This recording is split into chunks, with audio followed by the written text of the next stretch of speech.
Coming up on 2020 on ID. You got a murderer. Designing women, dealing from the bottom of the deck, accused of scheming, stealing, even killing. The girlfriend on trial for murder by stiletto. You spilled blood in your hands, and I did it. And the secret, she says, led to his death. He would like for me to kind of step on him. Dressed to kill.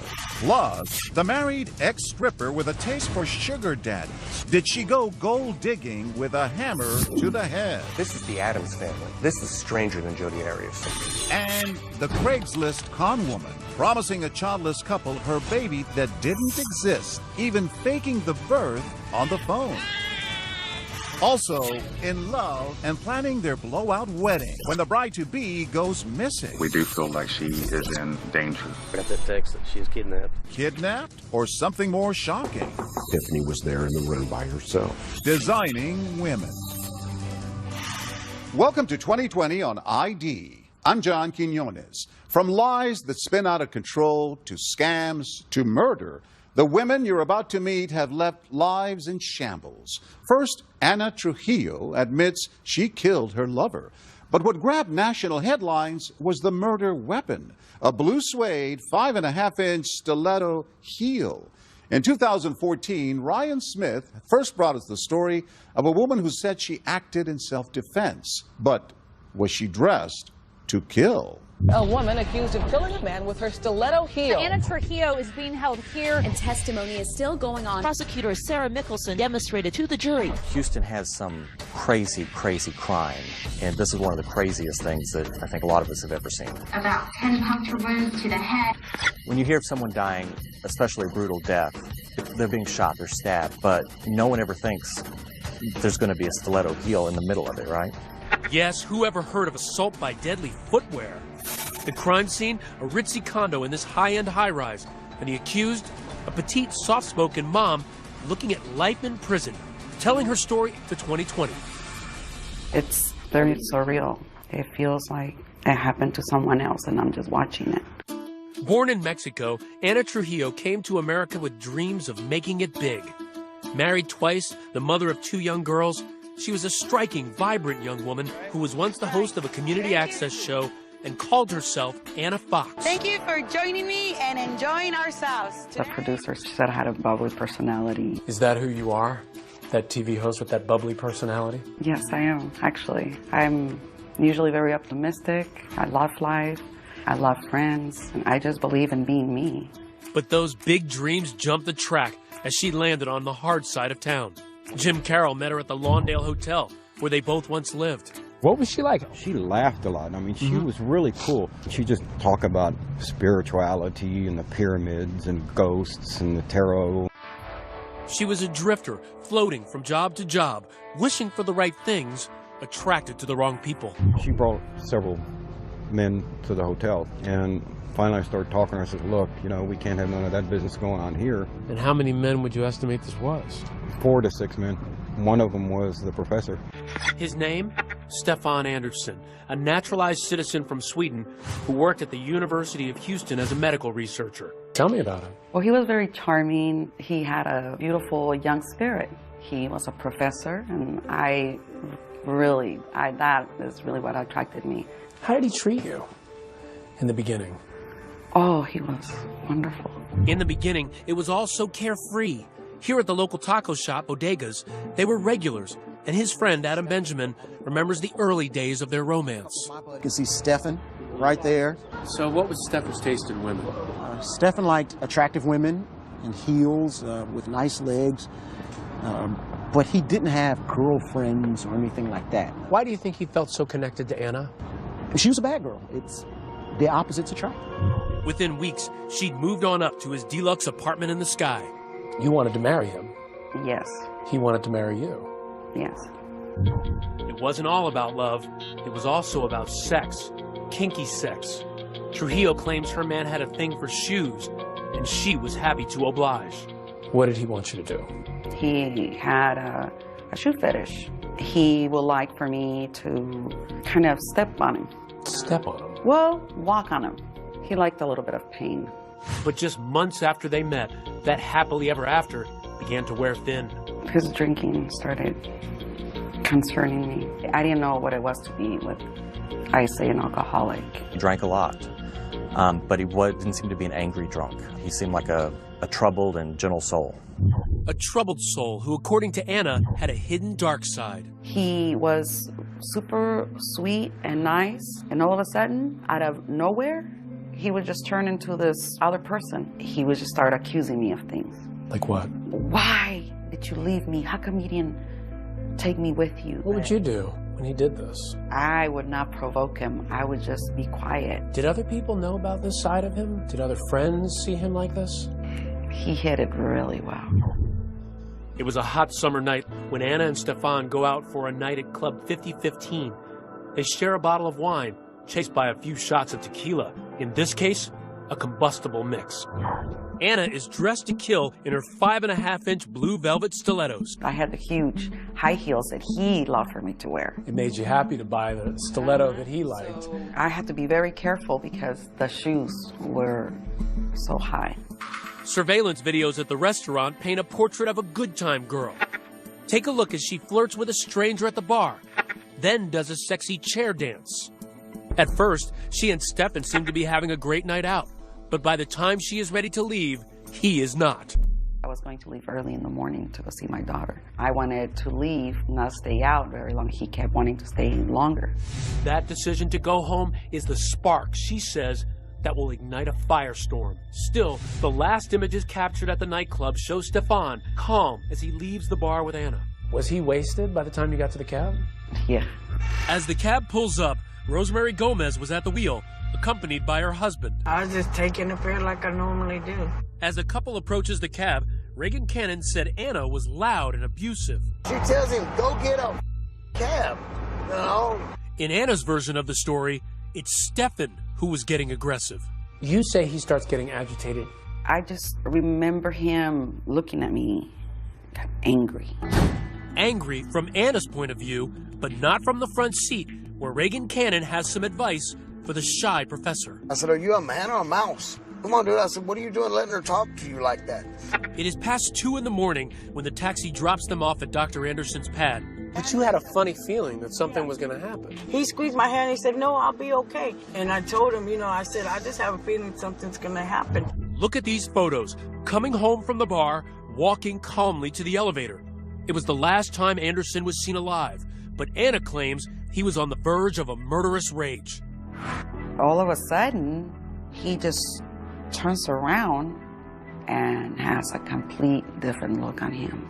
Angry. As the couple sets foot inside the apartment, her life was about to change irreversibly, and his about to end. He starts to pull me. I still have my shoes on. So he grabs me by my hands. He bangs me against the wall. He kept saying that I was going to leave him and I wasn't coming back. He's screaming and yelling and ranting and just, I saw the way you were looking at those guys. When he threw me over the couch and I fell completely backwards and my head hit, I saw black. Did you feel like your life was in danger at that point? Yes. In the darkness, she reaches for the only weapon she could find, one of those blue stilettos, and starts striking. When I reach down to feel him and you feel blood in your hands, that is a horror of someone you love, and that I did it, that accidentally I did it. I didn't even know that he was bleeding and he wouldn't stop. Nothing is facing them. He's unstoppable. When we come back, Anna Trujillo's emotional call to 911. Are you reporting an assault, ma'am? Yeah, he started beating me up. But is that the entire story? A friend recounts a far different side of Anna. She told me that if anybody ever messed with her, I'll get them with this. And it was a big stiletto heel. Stay with us.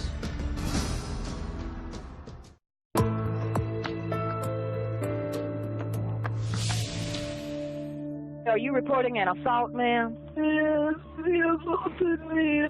I hit her with my shoe and he's bleeding. He started beating me up. When Houston police received Anna Trujillo's desperate 911 call, they raced to her boyfriend's high-rise condo and walked into a slaughterhouse. The crime scene photos in this case were especially gruesome. The blood spatter, the victim still lying there, It was a tragedy, and it was horrible. The hallway was streaked with blood. The deceased, medical researcher Stephen Anderson, barely recognizable from more than 24 stab wounds to his head, face, and neck, all from the heel of Anna's blue velvet stilettos. Stephen's hair still stuck to the heel.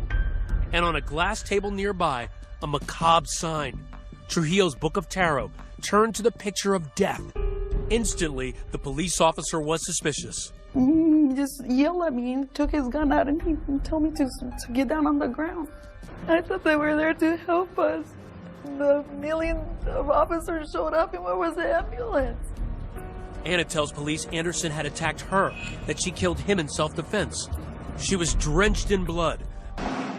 Police bring her in for questioning, and Anna gives a rambling, disjointed statement that includes little about the actual killing. It's a meandering sort of my life up till now 3-hour tape in which she talks about what actually happened the night of very briefly. The cops have heard enough. They put her under arrest. They're blaming me and they're telling me that I killed him. I am not a murderer.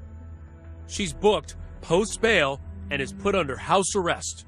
But as the countdown to trial begins, Houston was riveted. The murder weapon is a 5.5-inch heel. Stabbing her boyfriend to death with And it was a bloody scene. Each day, new allegations surfaced about the violence in her past. Brian Goodney, a former friend, remembers a startling attack. Walk her to the door, turn around to open the door, and get hit on the back of the head with a candlestick. That was the last thing you remembered? She knocked me out. And remember the Lawndale Hotel where her friend Jim Carroll once lived?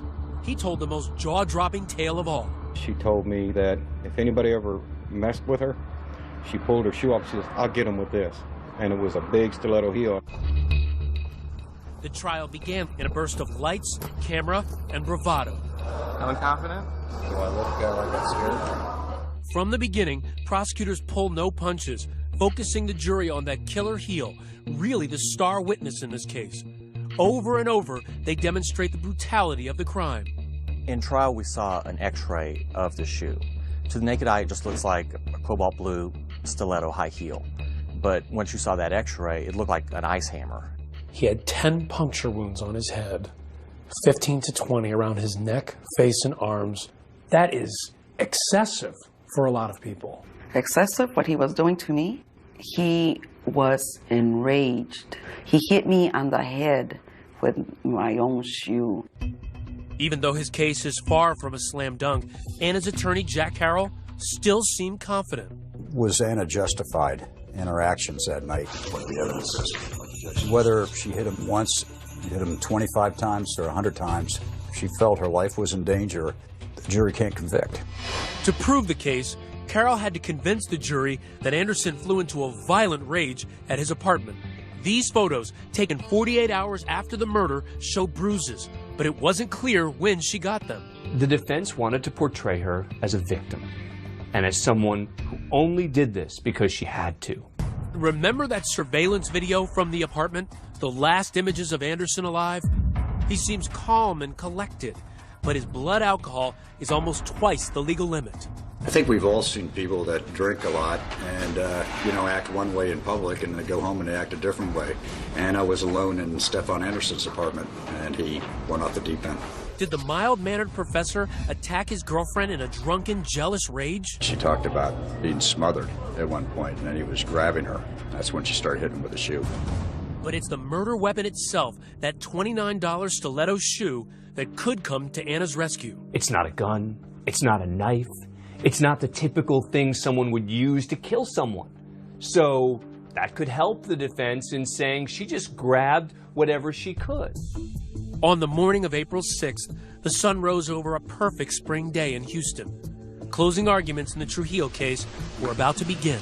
It won't be until your just verdict that she ceases to be the stiletto stabber, and she will then forever be Anna Trujillo, murderer. But the defense argued that she was fighting for her life. As long as she reasonably fears the threat of serious bodily injury or death, she's justified. After less than 2 hours of deliberation, the verdict was swift and unequivocal. We, the jury, find the defendant, Anna Trujillo, guilty of murder as charged in the indictment. She is now a convicted murderer, sentenced to life in prison.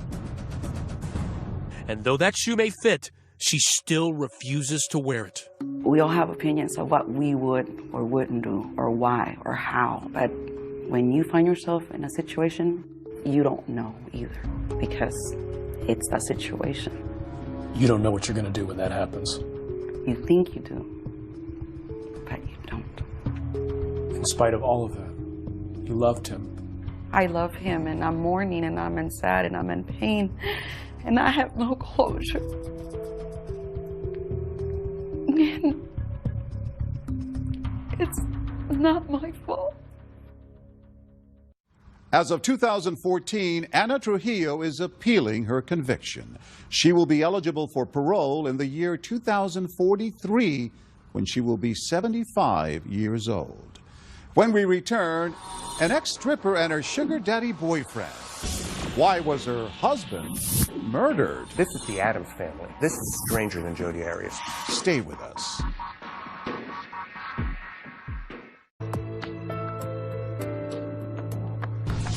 A wife with a secret life, a husband beaten to death, and a case that became a sensation.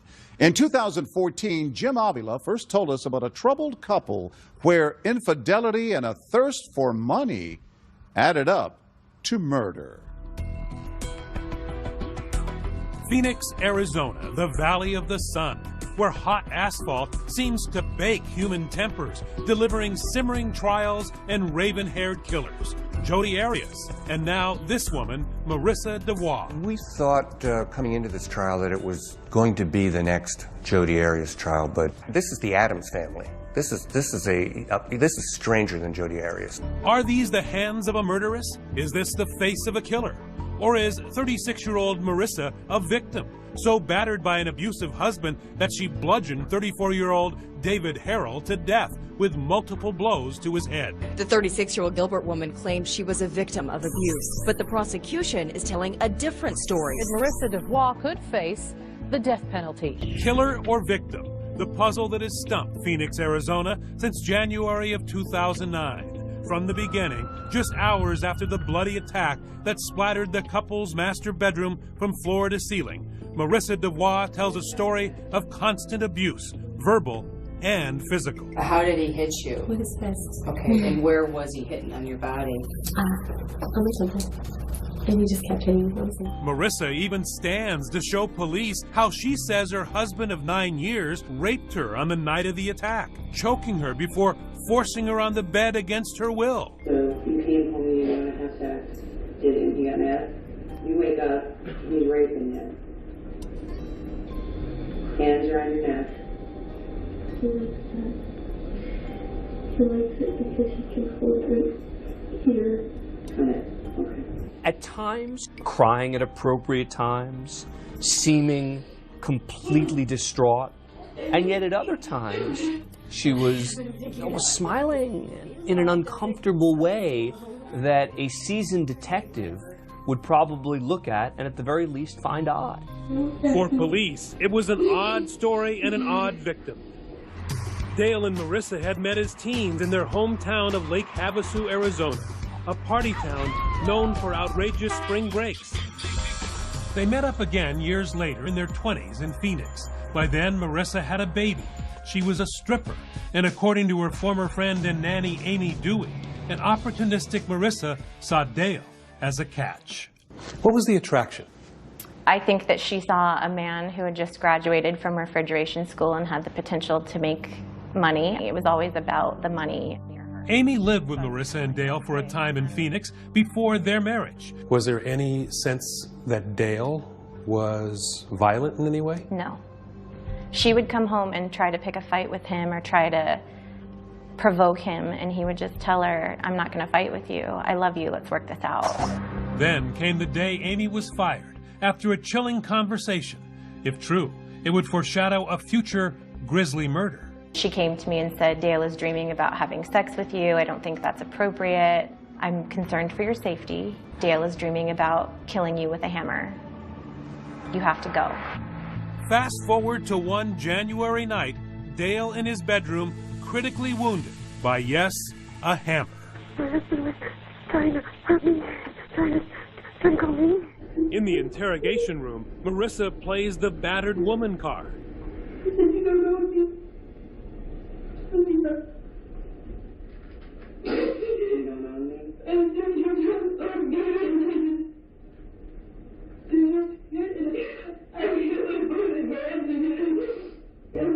But police do not buy her sob story, and prosecutors don't think a jury will either. Opening statements today in the case of a woman accused of killing her own husband. The real motive for that tool-time thrashing, they say, was a big fat payday. Marissa's a woman who likes money. But more than that, she likes easy money. Prosecutors showed the crime scene in vivid detail, displaying Dale's deadly injuries. Arizona Republic writer Michael Kiefer is in the courtroom. You know, she put a fist-size hole in the side of his skull. Then the prosecution begins to reveal a secret life that Marissa never spoke of. A past that includes working that pole at a strip club. The risky behavior, the boyfriend, the stripping. You get a picture of someone who doesn't have rules. Living on the edge. Yeah. One of those lovers, Alan Flores, loaded with cash. They met on a website for rich men called SeekingArrangement.com, the so-called elite sugar daddy dating website. So you began having sex the first day you met? Correct. In return, he loans her more than $300,000, keeping meticulous track of every dime. To hear him tell it, she's going to pay it back any day now. This insurance money's going to come through. Don't worry about it. There it is. What prosecutors believe is the real motive for the murder. A big life insurance policy on Dale, earmarked to pay back her sugar daddy. A new insurance policy that was worth $1 million. It was not looking good for Marissa, but her defense had yet to start. And when it did, a blockbuster of its own. Until then, really nobody had said anything positive about Marissa. Nobody. Marissa had an ally, her oldest daughter, Rhiannon, named after the Fleetwood Mac song. And she has a devastating story to tell about her stepdad, Dale. Her daughter came in and said, yes, Dad hit Mom. And said, yes, Dad had his affairs. He'd come home smelling of some other woman's perfume. And when the prosecutor brought up, well, didn't your mother hit your father as well? She said, well, not nearly as much as my father hit my mother. That was damning. It was a tough defense for Dale's family and friends to hear, but would it sway the 7-woman and 5-man jury? Do you find the defendant as to count 1, first-degree murder, guilty? Murder in the first degree, guilty. The jury ruling 36-year-old Marissa DeVois, mother, stripper, and gold digger, was now a killer too. It's unfathomable. Why did Dale die? It seems like they proved in court that he died for money. Why did he put up with her, you think? He loved her. She killed the one person who loved her. Marissa DeVois was sentenced to life in prison without parole. As of 2014, she plans to appeal her conviction. Up next, the designing woman who scammed a childless couple. She had the baby bump, the labor pains, even the baby pictures. What she didn't have was a baby. I lost it. I'm like, oh my gosh, this isn't real. Stay with us.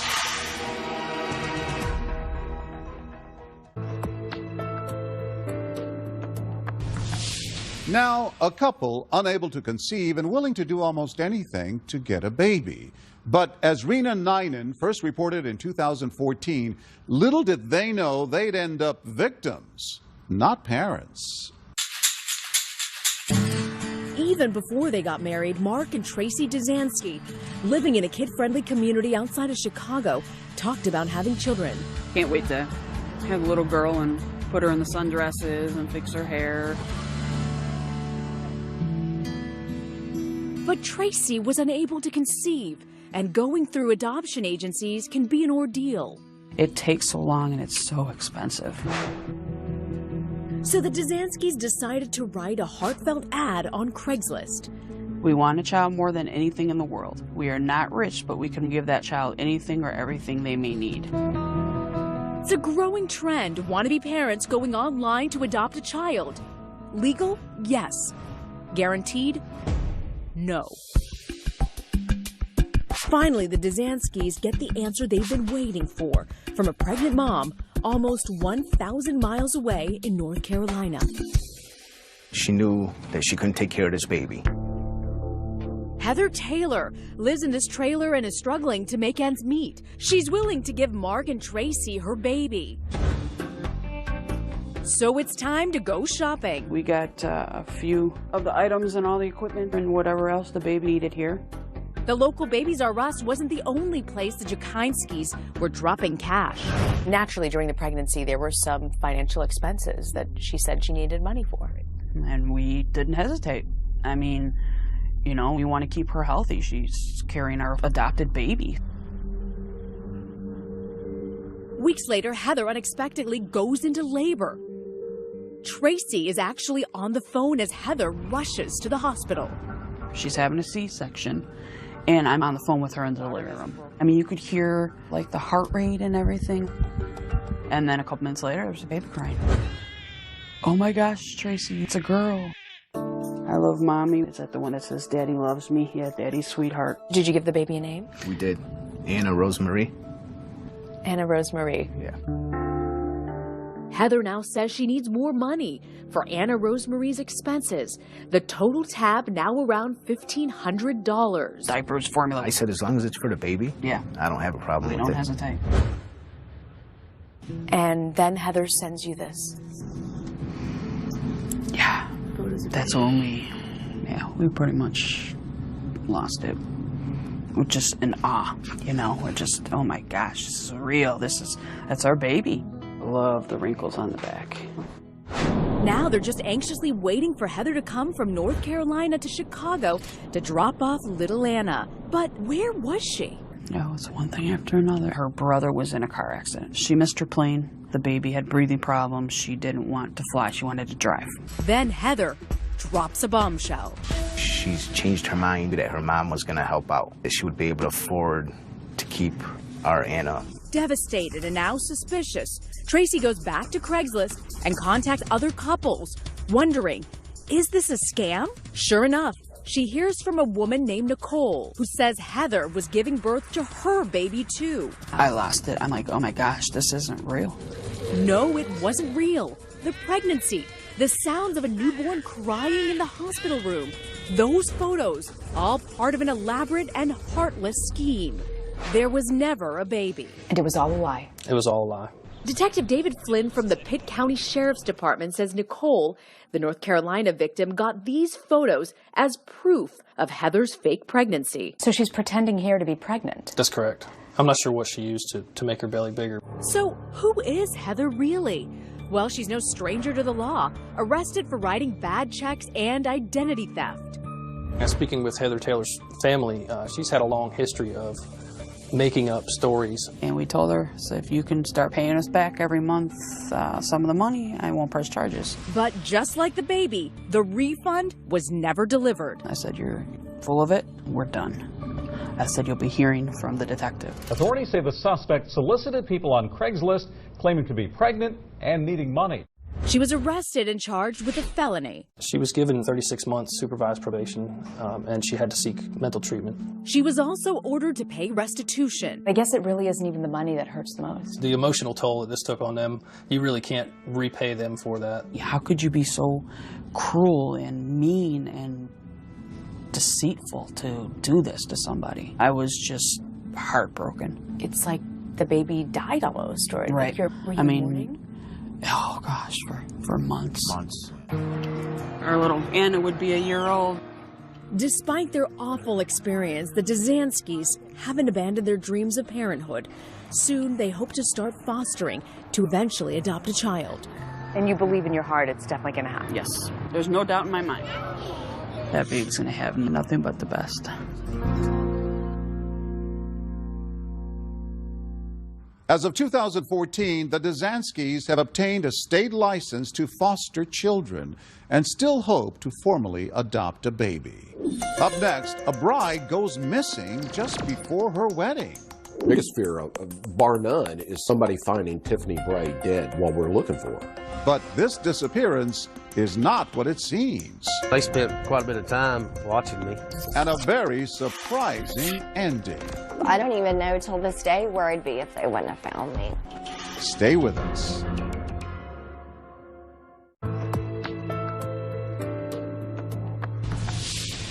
A woman about to get married is kidnapped. Authorities track her desperate text message. But as Deborah Roberts first reported in 2014, there's a twist. It's a story of something old, something new, something borrowed, and something not quite true. If you were cruising through Fletcher, Oklahoma a few summers ago, you may have noticed amongst the rolling prairies and homes on the range this startling sight. A billboard about a missing blonde. Right now, detectives are trying to find 39-year-old Tiffany Bray from Fletcher. Tiffany Bray, her smiling face peering down in that haunting picture, had vanished, and her frantic family was all over the news. She's wrong. She's a piece to this family, a piece that we have to have back. Pleading for information, for anything to help. We do feel like she is in danger. She needs to be found. This big mystery on the Great Plains was served with an extra helping of heartbreak. Tiffany disappeared just months before her wedding day. Her fiancé, Chad McGuire, feared he'd have to turn wedding plans into funeral arrangements. I was worried that she'd run off the road and had a wreck. Tried calling her several times, and it just goes straight to voicemail. Chad, a plain-spoken power company worker, fell hard for the petite blonde who fit right into his cap and overalls world. They'd go driving around on the back roads, play in the mud in the Jeeps, have a good time. She seemed to be perfect. She cooked, she cleaned, kept up with the laundry. Not one for hemming and hawing, this rustic Romeo offered his sweetie a heart necklace for Valentine's Day, and a few months later hopped in his pickup truck with a diamond ring. She'd handed it around, she said she knew, so I just gave it to her while I was driving down the road. Here you go. Okay, so it wasn't on bent knee, but Tiffany said yes, and the two moseyed down to Cozumel, Mexico to celebrate. We did snorkeling, drove around the island, went shopping and looking at the sights. Back home in Oklahoma, wedding plans are in high gear. Chad's parents even have a little fun with a gift, hinting about who'll wear the overalls in the family. It all seems hunky-dory until one morning a few weeks later when Tiffany puts on a pair of camo shorts, some flip-flops, and hops into Chad's pickup truck to run some errands. The last text I heard from her, it was around noon. She asked what I wanted for lunch. He never gets that lunch order because Tiffany never returns. I was scared. It was about that evening. Went looking for her, and then I filed a missing person report the next morning. This is not like her. She always calls her mother every day or every other day, regardless of what is going on in her life. Not a word from his new fiancée for 96 excruciating hours. Then a text message sent from her phone that has Chad fit to be tied. 4 days later, I got that text that she's kidnapped. It reads, "Need help somewhere in Lawton in dark room. White man. Please help me. Not sure I can use this again." The text message comes in of that nature that takes it to the forefront of the seriousness of what may be going on. Richard Goss, a no-nonsense special agent in charge of the Oklahoma State Bureau of Investigation, doesn't take kindly to the thought of a woman being abducted. Everything had to go on hold while we address this kidnapping. Biggest fear, bar none, is somebody finding Tiffany Bray dead while we're looking for her. She wouldn't be hard just to snatch up and throw in a van or something like that. Tommy Lewis, an old family acquaintance who values friendship as much as his Christian faith, is happy to help. You will not go empty-handed. How involved were you? We spent our time and money searching, trying to assist investigators. The longer something like that goes on, the more in your head you're thinking this is not going to end good. We're out looking for a dead person. And Chad has even more to worry about. His fiancée has vanished under suspicious circumstances. And as the last person to see her alive, suspicion is directed at him. They spent quite a bit of time parked down the hill from my house watching me. They thought I'd done something to her. The story tears through town like a twister, and fortunately, the whirlwind coverage leads to the first major break in the case. It was brought to the attention of a former employer looking through a computer that she had access to, and they had discovered some email exchange between Tiffany and a man in Texas. That man is Steve Thomas, a secret acquaintance Tiffany had met online. Steve lives 5 hours away in Palestine, Texas, a body shop worker with an unusual hobby, making medieval armor. Investigators are soon hot on his trail. The next stop, obviously, is find the man in Texas. They soon track Steve's cell phone, not to Palestine, but 360 miles south to coastal Corpus Christi. The cellular provider was right on the money as far as the location of the phone. That location, this no-tell motel. So imagine their surprise when they bust into the room and find her only injury is a bad sunburn. I would say that we knew positively when we walked into the motel room that she was safe and sound. It had all been a hoax. A wild goose chase. Turns out Tiffany's no kidnap victim, but a reluctant bride with a bad case of cold feet. She agreed to tell us her story for the first time, explaining that she dreamed of more than cooking and cleaning for Chad. Chad was a nice guy. I just was not happy with my life. So why didn't you just break it off, say it was a big mistake? I can't answer it. I just felt like I couldn't breathe anymore.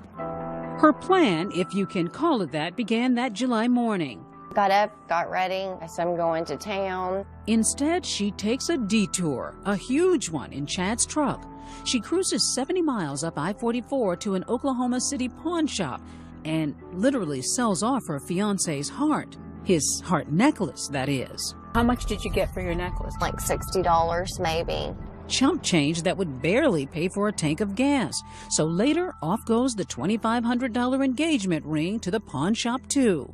What's going through your mind as you're driving? The whole time I was driving, I was shaking. I was so confused. I thought, you know what? I have this address for Steve in Texas. That's where I'll go. Steve, that online friend with a passion for medieval attire. He was dreaming of making a future with his Oklahoma princess and had no idea she wasn't available. This must have been a powerful connection with this guy in Texas for you to just drop everything and run to him. It was just somewhere to go. It was my escape. It was my way out. I mean, you had to be thinking, somebody might find me, spot me. I mean, all I was doing was leaving, and my thought, it wasn't against the law to take off and not tell anybody where I was going. But what about that desperate text for help? Why'd you do that? Maybe it was me crying out somehow. I don't know. So it didn't occur to you that the police might get involved? No, I had no idea. The duo head south to coastal Corpus Christi to find a fresh start. But their new life isn't exactly Camelot. The cash-strapped couple check into that low-rent motel where room 206 goes for about $30 a night. Yes, just like Garth Brooks put it.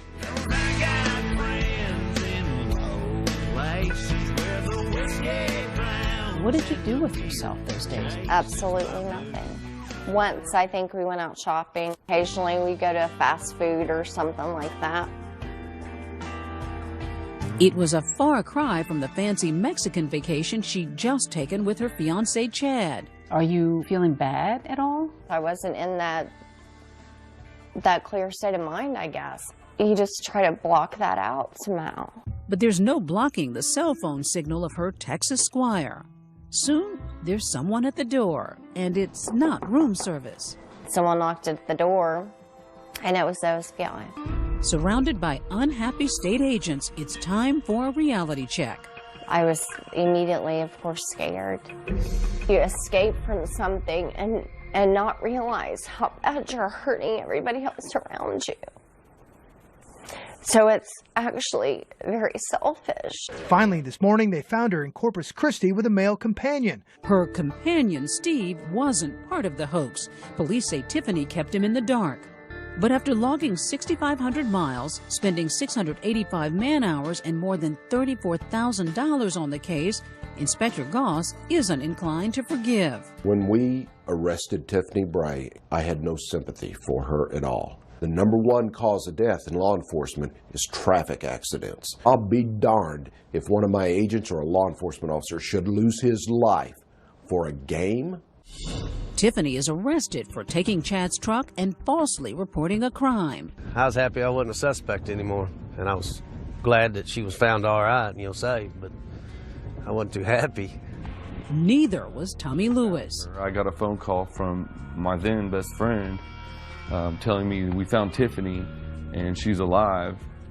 And at first I was just angry at her, you know. It was like, oh my God, what was she thinking? How could she do this to us? Never. Tiffany's family asked the same question. Though they bailed her out after 5 weeks in jail, relatives kept a tight leash on the absentee bride. I was allowed to go to work and go straight home. It sounds like they had trouble trusting you. So I just ended up moving out. So no, I don't have a relationship with my family. Tiffany was able to cut a deal with prosecutors. No more time in the slam for the charges she faced as long as she pays back the $34,000 spent on her search. And it's not over yet. She's working 60-hour weeks to settle up with the OSBI, $560 a month for 5 years.